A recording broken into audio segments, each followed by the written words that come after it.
Olá, seja bem-vinda, seja bem-vindo a mais um episódio do Âncora de Carreira. 3 anos de produção de conteúdo, de aprendizado, de uma interlocução provocadora para quem interage aqui, para quem escuta.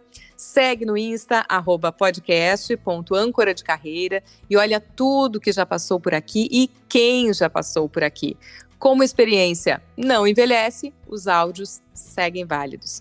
E no episódio que você está escutando, eu compartilho mais um assunto que me despertou interesse de tão óbvio que deveria ser, e é claro, não é, que é a experiência do colaborador. E a gente ouve muito falar, hoje em dia, sobre a jornada do cliente, a experiência do cliente, no sentido de compreender e atrair.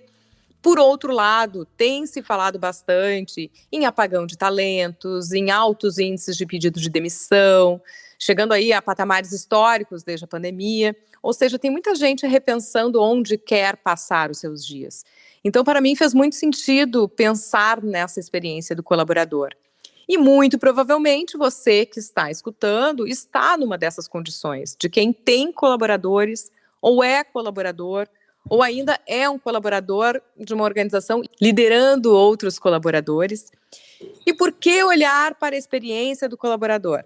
É aí que a gente começa, então, a nossa conversa com a autora do livro Experiência do Colaborador na Teoria e Muita Prática, ela que é mãe do Martim e da Tereza, a Ana Júlia Novaes. Tudo bem, Ana Júlia? Tudo bem com você? Muito prazer estar aqui, falar desse tema que, enfim, eu sou apaixonada e me sinto uma desbravadora, né? Um tema novo, mas como você falou, tão óbvio. E é isso, né? Eu acho que contando aqui, né, para a gente começar a aquecer o porquê, né? Isso me despertou e a vontade de trabalhar cada vez mais próximo, não só com a experiência das pessoas, né? Das pessoas que trabalham, partindo delas, né? Porque como você falou, a experiência do cliente ou uma jornada, né, do fornecedor, ou qualquer que seja o público que a gente trabalhe, se a gente como colaborador não se sente conectado, né, com o propósito, com a cultura, como isso é difícil de manter um engajamento que a gente também, né, como área de pessoas, a gente fala tanto. Então, foi na primeira licença maternidade, quando eu estava grávida do Martim. O Martim tem 4 anos e a minha Tereza tem 1 ano.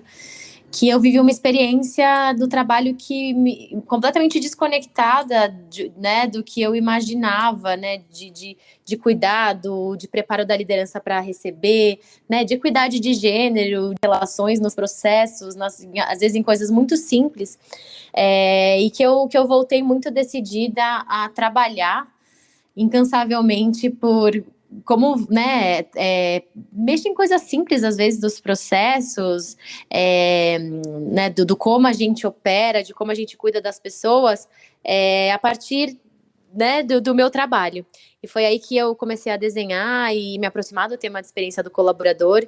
E também, né, hoje eu sou uma das líderes do pilar de equidade de gênero, para falar muito da parentalidade e de direitos mais equitativos, né, quando a gente fala, enfim, de pais e mães que estão dentro das empresas trabalhando, e é isso, acho que contar um pouco disso, né, eu acho que o que eu sempre pensei como propósito é como eu trabalho para que nenhuma outra mulher mãe, trabalhadora, né, colaboradora de empresas, viva algumas más experiências e coisas que eu vivi que às vezes são muito fáceis de se ajustar, né, de trabalhar, de ajuste de processo, de preparo de liderança. Então, até hoje estou nessa empreitada, acho que em todos os âmbitos, lugares que eu estou, muito trabalhando, né, não só por esse desejo e isso que eu vivi, né, que foi um grande propósito que estava dentro de mim, né, que me movimenta, mas também para todas as pessoas, né, cada pessoa importa dentro desse ecossistema, centrado no ser humano, centrado nas nossas pessoas. Então, aqui contando um pouco, né, de como me aproximei, e eu acho que o capítulo do livro, como você falou, Sabrina, também ele conta muito sobre isso. Conta um pouco de como eu vejo essa temática e como eu acho que ela é muito poderosa, né, dentro das empresas como mindset da área de pessoas mesmo. Eu fico pensando assim e admirando que essa é uma postura interessante, que é partir não só para uma crítica, né, de verbalizar o que está dando errado, o que me atrapalha, o que é um descuidado comigo num retorno de licença maternidade ou como mãe, mas conseguir através do trabalho, o nosso pilar aqui no podcast é o trabalho, é a carreira, né, que possa ser realizadora, fazer as transformações para que outros não passem pelo mesmo que se passou. Me lembrei de uma escuta de uma psicóloga de área de recursos humanos, que estava lá palestrando sobre a sua carreira, a sua trajetória, e ela passou super rapidamente sobre a questão da maternidade, né? E daí, pelo olhar que tenho aqui do podcast, no momento das perguntas, eu perguntei, e a maternidade teve algum impacto nisso? E daí ela usou um termo que eu achei interessante, que ela disse que até então ela era teoricamente empática, e ela passou a ser mais empática, né, ao olhar com as colaboradoras, com as mulheres com as quais ela se relacionava, e até então ela não conseguia compreender certas circunstâncias. Perfeito, eu acho que... E é isso, assim, eu me vejo antes profissional, pessoa que tinha uma vida, acho que a maternidade tem esse viés de que a mãe, quando volta, é café com leite, não é tão capaz, ou ela tem menos tempo, ou ela tá mais frágil, e a gente esquece de perguntar para as pessoas, porque é muito louco isso, né? O que a maternidade causa em cada mulher, né, é muito peculiar, é muito único, né? Então, a coisa da escuta das pessoas, da voz dessas mulheres, né? Porque a gente é empático, mas a partir da nossa vivência, que é o que você tá falando. Mas, quantas vezes eu conversei com mulheres nessa minha trajetória de tentar ouvir as pessoas, que falavam, cara, eu para voltar a trabalhar, eu não quero ficar 6 meses de licença, eu quero ficar 4. E como essa discussão leva para os homens também, né? Que cada vez mais eu acho que a gente só vai conseguir ter uma conversa de fato equitativa ou de um mesmo lugar quando a gente tiver as mesmas regras para todas as pessoas, né? Que são pais e mães dessa geração, ou, né, dessa primeira infância que é tão importante. Então, falando um pouco, né, dessa escuta, muitas mulheres mães se sentem culpadas, nascem com a culpa de tipo, não, eu tenho que voltar a trabalhar depois de 6 meses porque eu tenho que cuidar do filho, né? A responsabilidade é minha. E muitas das escutas eu percebi, né, no meu trabalho, trabalhando com experiência, que tem uma falta mesmo de equidade por conta de uma sobrecarga, né, natural na mulher, né, da mulher não só se recair sobre ela, mas socialmente sobre ela. Então, acho que é muito importante a gente escutar, né, primeiro acho que tem a luta mesmo de como a gente avança em políticas mais afirmativas dentro das empresas e empurra para que isso aconteça, né? Tanto de licença parental, que a gente está falando também de novos formatos de família, né? De mãe solo, pai solo, casais homoafetivos. Então, como a gente traz tudo isso para a mesa, para a gente de fato falar e considerar cada realidade, né? Então, falando das mulheres mães, é isso. Eu acho que tem várias realidades, que é o que você falou. A gente é empático, mas a gente precisa perguntar para cada uma dessas mulheres como elas voltam, né? Se ela quer trabalhar, ou às vezes ela tá mais frágil, tem um puerpério, tem muita coisa envolvida. Mas eu, Ana Júlia, né, como mulher mãe, hoje eu me sinto muito mais completa, muito mais corajosa, né, muito mais resiliente e muito mais pronta para encarar desafios do dia a dia, que antes eram mais complexos, mas hoje, sendo mãe, às vezes você consegue resolver de uma forma mais rápida. E eu acho que é isso, né? Eu acho que a gente precisa falar de empatia, mas eu acho que antes, né, do que falar do que é empatia, é de fato ouvir o que cada um tem a dizer. A gente às vezes esquece de perguntar, né? Eu acho que isso é um papel muito importante da liderança que trabalha, né, com todo tipo de pessoas, porque a gente viu na pandemia não só mulheres que ficam no lugar de cuidados de filhos, mas a gente ouviu muito também nessa trajetória, principalmente na pandemia, de mulheres que cuidavam da família, da mãe, do pai, né? Tem um lugar de cuidado que recai muito sobre a mulher. Então, eu acho que quando a gente amplia e a gente ouve a voz das pessoas, dos colaboradores, colaboradoras, é aí que a gente consegue ter essa magia, essa magnitude mesmo de conseguir impactar positivamente, mudando processos, olhando com generosidade, responsabilidade o que a gente tem, o que a gente pode melhorar, influenciando as áreas, trazendo dados, trazendo, né, o que de fato tá ali, pode ser melhorado, e que tá alinhado com a estratégia, que tá alinhado com a cultura, mas tem um poder que eu acho que é muito simples e que eu falo sempre que é uma mudança de mindset. Às vezes a gente fica muito... principalmente no que a gente está falando mesmo, né, na área de pessoas, tem muita coisa legal, muito programa novo, de mentoria, de desenvolvimento, um aplicativo novo, mas às vezes é tão simples quanto mudar, né, enfim, um processo que já existe, ou mudar, né, uma cartilha de como receber uma mulher, mãe, para os líderes estarem ali, né, enfim, trabalhar viés inconsciente. Então, às vezes a gente vai por um caminho mais fácil ou conhecido, ou que funcionou em outra empresa, ou funcionou para outro amigo meu, executivo, né, também da mesma área, e a gente às vezes esquece de ouvir as pessoas, porque acho que dá mais trabalho também, né, quando a gente ouve, a gente abre para mil e caminhos e oportunidades e possibilidades. Eu quero até explicar que eu entrei em contato com a Ana Júlia no Congregar 2022, agora que é esse evento da Associação Brasileira de Recursos Humanos aqui do Rio Grande do Sul, e me chamou a atenção essa história, porque ela começou lá falando, né, dessa observação da experiência do colaborador a partir da experiência dela de retorno de licença, mas se tem uma palavra que surgiu praticamente em todas as palestras, os painéis que eu assisti, foi a questão da escuta, né? Da escuta e da relação de confiança na construção desses processos. Então, mais do que uma política que pense, né, essa mulher e essa maternidade dentro de uma empresa, grande ou pequena, a verdadeira escuta, abertura de espaço na agenda para se ouvir o que tem aquela pessoa. E a própria Ana Júlia Novaes falou lá no painel dela, e eu, depois quando eu fiz um post com o teu painel, Ana Júlia, coloquei lá essa frase, que é a necessidade de coragem para ouvir, porque naturalmente se compromete com uma resposta, né? Então, queria ouvir também, te lembro de algum exemplo prático, né, ou que vocês tenham mencionado aí no livro, ou dentro da própria jornada que tu tens, né, dentro da empresa em que tu atuas. A Ana Júlia, ela é gerente global de estratégia criativa e líder do pilar de equidade de gênero da Natura. Dessa experiência, algum exemplo que tu possas mencionar para a gente? Boa, eu acho que da trajetória e muito dos meetups e conexões que eu fiz do que eu chamo dos desbravadores, do que é a experiência do colaborador, né? Porque é o que eu falo, assim, a experiência do colaborador, ela ainda é algo muito novo, tem uma literatura de Jacob Morgan e outros autores, principalmente nos Estados Unidos e outros países, mas aqui ainda a gente tem pouca referência, né? Então muito dos profissionais a gente se juntou e a gente troca muito. Eu acho que a gente percebeu, como é uma área nova, que trabalha o mindset, o jeito de atuar, de ter coragem para ouvir, para conseguir responder.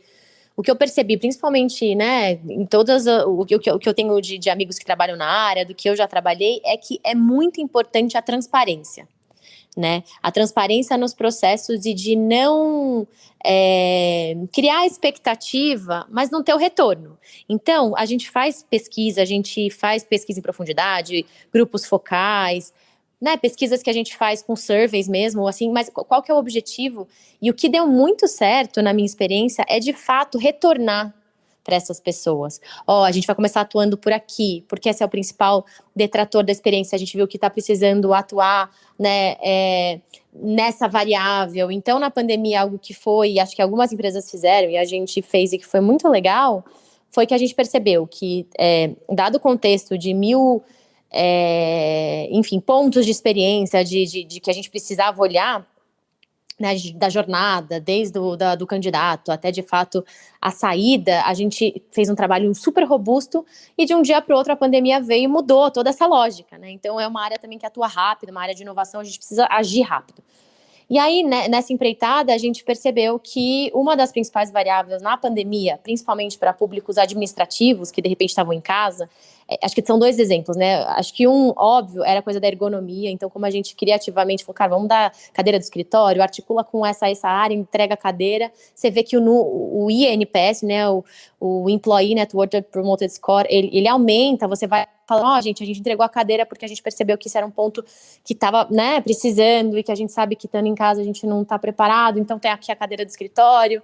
e também percebeu-se muito, e acho que em todas as empresas, esse ponto que eu defendo muito, que é a gente olhar com responsabilidade para a sobrecarga materna, né, da mulher mãe dentro de casa. Então, quando você olhava o UNPS e tem estudos, né, estudos de experiência do colaborador no Brasil, tem alguns até da Pin People, que é uma empresa, uma startup que é um software que trabalha, de várias empresas, que eles falam que a mulher mãe foi uma das mais prejudicadas como persona, né, ou como público, porque também dentro de casa essa sobrecarga do cuidado dos filhos, da casa e também do trabalho que está, né, isso também era algo que a gente precisava cuidar, e a gente fez um grupo de várias pessoas que trabalhavam para esse público, e a gente fez várias ações para as mulheres mães e também com os pais, para mostrar a importância, né, dessa corresponsabilidade no cuidado dos filhos e da casa nesse momento.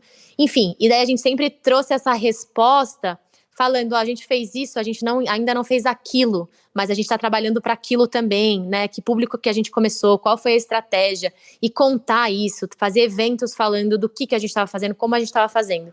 Então, acho que essa coisa da transparência, da responsabilidade, de você mostrar que você viu que aqui era um impacto mais, né, mais detrator e que a gente precisava atuar para melhorar a experiência, e a gente criou esse grupo que pensou assim, e quem quiser participar desse grupo, ou uma mulher mãe, ou um homem pai, ou qualquer colaborador que se interesse pelo tema, a gente sempre deixou muito aberto, muito transparente, muito próximo, né, porque acho que essa proximidade também vai trazendo a confiança, que é o que você falou, né, essa relação de confiança. E a gente sabe que a gente pode estar falando com empresas de 10 colaboradores, mas também de muitos mil colaboradores, né? Então tem esse desafio de como aproximar, gerar essa relação de confiança, independente do número que a gente tem de colaboradores, mas com uma lógica de transparência na comunicação, né, das escolhas, dos porquês, né, de engajamento, mesmo engajar essas pessoas em prol de saber que não é uma coisa que tem que ser sempre top-down, mas que deveria ser bottom-up também, das próprias pessoas se juntarem. Putz, tem uma boa ideia? Vamos fazer junto, a gente auxilia, né? Vamos pensar junto, vamos criar junto. Então, acho que isso também é muito importante. Eu acho que é um fator fundamental na lógica de engajamento, de mindset, dessa geração de confiança mesmo nesse trabalho de experiência do colaborador. O que vem de cima para baixo, mas também pode ser mobilizado de baixo para cima, provocando aí algumas lideranças. E isso me lembra um episódio que eu gravei lá em 2020, que eu queria gravar sobre amamentação e trabalho. E tentei ouvir alguma empresa que estivesse disponibilizando alguma estrutura ou facilitando a amamentação, né, nos períodos de amamentação exclusiva, por exemplo.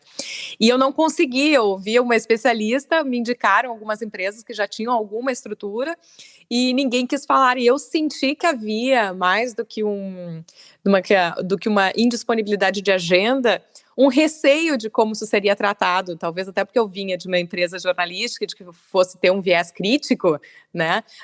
Mas eu queria só fazer essa escuta mesmo, de o que estava se estabelecendo. E o que tu trazes aí me parece que é não temer a imperfeição, mas ir ao longo do processo apresentando o que está sendo feito. Porque nenhuma empresa quis falar, e eu acho que era o medo da crítica, assim, ainda não é perfeito, não é o suficiente. Quando não era essa a ideia, era saber a que espaços estão sendo criados, né? O que pode ser disponibilizado nesse sentido. Perfeito, perfeito. Acho que é isso que eu acredito. Eu, enfim, trabalho há muitos anos numa empresa que, enfim, eu tenho minha filha menor e meu filho tem berçário, né? Tem berçário para as mães e pais. Eu amamento minha filha, amamentei meu filho até 2 anos e meio e amamento minha filha, ela tem 1 ano e meio, então eu acho que a gente tem que ter mais coragem e eu acho que a gente tem que ter mais bons exemplos de empresas que fazem isso, porque eu tenho várias amigas que tem que tirar leite no banheiro, sabe? Tem que fazer coisas que são, putz, que é uma super experiência ruim, né? E no ponto de vista do ser humano, não é nem só do trabalho, né? Então, eu acho que quanto mais a gente fala sobre isso também e a gente desmistifica de que é trabalho, né? É um ambiente de trabalho, é um ambiente pessoal, mas a gente tem que olhar para o ser humano. E é o que eu sempre falo, eu brinco, né, gente?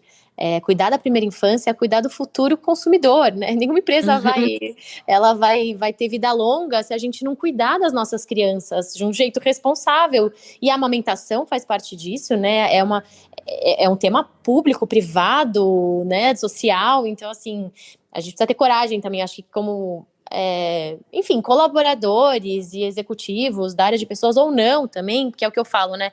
A experiência do colaborador, ela parte por tantas áreas e tantos processos que muitas vezes não é só, né, responsabilidade da área de pessoas, tem que movimentar toda uma corporação. Então, me sinto muito responsável também por tudo isso, sabe? De levantar todos esses temas e de como a gente avança e de não ter medo de ser, né? De como falar que a gente está tentando fazer o melhor e que tem uma boa vontade geral, né? E genuína de fazer o melhor. Ninguém é perfeito, ninguém vai ser perfeito. E por isso que a gente está aqui, né? Discutindo e trabalhando junto para, enfim, para a gente melhorar a nossa vida, porque no final do dia todo mundo quer ser feliz, né? Todo mundo quer ter um trabalho que se realize, que movimente seu propósito, que consiga fazer algo, enfim, que faça sentido, né? Que deixe a gente mais feliz no final do dia. Eu fiquei imaginando aqui o quão comum já é que as mulheres consigam falar sobre as suas maternidades e trocar experiência. Comigo foi assim, comigo funciona assado. E cada criança é uma criança, e cada mãe é uma mãe, e vão criando seus processos. Mas as trocas sempre são positivas no sentido de legitimar algumas coisas ou ajudar, né, a ter um olhar mais crítico sobre outras. Que interessante seria se as empresas tivessem essa conversação também, né, no sentido de não evitar fazer para não ter crítica, mas ir construindo esses processos e voltando então aí ao tema, né, do que foi esse podcast, que é a experiência do colaborador, né, nessas trocas, nessas conversas. Fico pensando que é algo que está começando, ainda incipiente, me parece, mas que a gente está aqui exatamente para dar voz e mais espaço a essa provocação, Ana. Perfeito. E acho que meu convite, assim, né, a gente fechando, é quanto cada um de nós se sente responsável, corresponsável, independente do ambiente que está, né, ambientes mais rígidos, menos rígidos, né, mas o quanto dentro da cultura, ou dentro do ambiente, ou dentro de pessoas que você se conecta dentro das empresas, como a gente puxa esses assuntos que são importantes serem tratados, né, como temáticas importantes para a longevidade dos seres humanos e de nós. O convite fica de como a gente se une mesmo a partir dessas temáticas e de coisas que a gente quer movimentar como ser humano, né, de evoluir mesmo, e como vou contar para vocês que eu, em todos os meus ambientes e em todos os lugares que eu tô, sempre tento me conectar com coisas que de fato colocam o meu propósito em movimento. Então hoje, no meu trabalho e com outras empresas, a gente criou um grupo de mulheres, mães, e que já tem um monte de pais e executivos de várias empresas, para discutir como a gente avança temas de parentalidade nos ambientes que a gente está, público, privado, social, né? A gente troca desde qual que é um pediatra de alguma amiga que mora perto, quanto como que é a licença equitativa da sua empresa, se tem algum guia de como receber mulheres, mães na maternidade. Então, como isso também faz parte de cada um de nós, né? De como a gente tem coragem de olhar. Eu sei que tempo hoje é algo tão valioso, né? Mas que a gente usa esse tempo também para fazer essas coisas. Então, deixo o convite aqui, que é isso, né? Depende de cada um de nós. A gente até trouxe num episódio, um episódio de advocacia, em que as consultas periódicas com pediatras estavam na agenda, porque era melhor para a organização do escritório saber desses momentos que pais, mães precisavam se ausentar e já planejar em cima disso, do que ser algo que era um constrangimento, acabava ficando para a última hora ou desorganizava o ambiente, né? Então, a proposta é realmente, quando a gente traz o tema da mulher, da maternidade no trabalho, não o vitimismo, mas o olhar de frente para administrar e manejar melhor essa condição que é tão importante mesmo até para os futuros consumidores, já que sempre vai se olhar em termos de negócio para resultado. E eu queria então fechar, eu sempre peço a indicação de um livro ou de uma leitura, não precisa necessariamente ter a ver com o tema, mas que te impacta de alguma forma. Gente, então acho que eu não poderia deixar de indicar, né, um livro que eu sou coautora, que a Sabrina falou, que é Experiência do Colaborador, da Teoria e Muita Prática.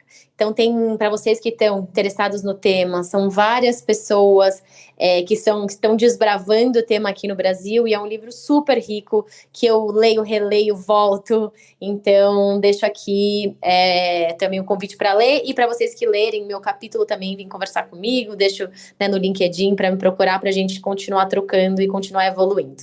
Obrigada.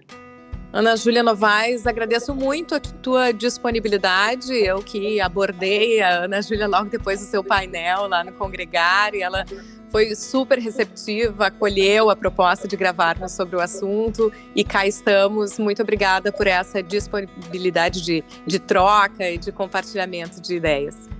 Obrigada a você pelo convite, é sempre um prazer, seguimos juntas aí. Um beijo enorme. E obrigada a você que mais uma vez chegou até aqui, se lembrou de alguém, se curtiu o conteúdo, compartilha. Todo dia 30, episódio inédito do Âncora de Carreira. Até o próximo!